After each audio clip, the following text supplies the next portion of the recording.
Ümumiyyətlə, bir şirkətin maliyyə sağlamlığını ölçmək üçün göstəricilər çoxdur, lakin bunu 3 göstərici ilə limitləsək, ən birincisi təbii ki, mənfəətlilikdir, ikincisi likvidlikdir, üçüncüsü səmərəlilikdir.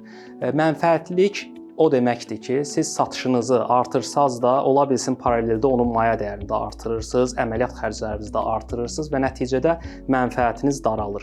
Qazandığınız mənfəəti satışınıza bölməklə tapa bilərsiniz ki, siz satışa nisbətdə nə qədər mənfəət əldə edirsiniz. Bu önəmli göstəricidir.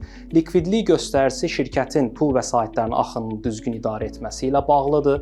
Əgər ola bilsin ki, siz satırsınız, mənfəətiniz də artır, lakin kreditlərlə yüklənmisiniz, faiz borcunuz var və nəticədə bunu düzgün idarə etməyəndə bir gün default, yəni şirkətin bankrot olma riski ilə üzləşə bilərsiniz.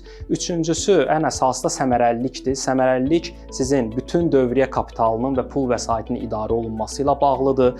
Burada biraz texniki terminlərə düşsək, debitorlar, kreditorlar, şirkətin mal materialları, bu üçünü düzgün, üçbucaq şəklində effektiv idarə etmək lazımdır ki, siz pul axınında defisit yaşamayasınız, əksinə əlavə pul axınınız qalsın ki, şirkətə yenidən yatırım edə biləsiniz.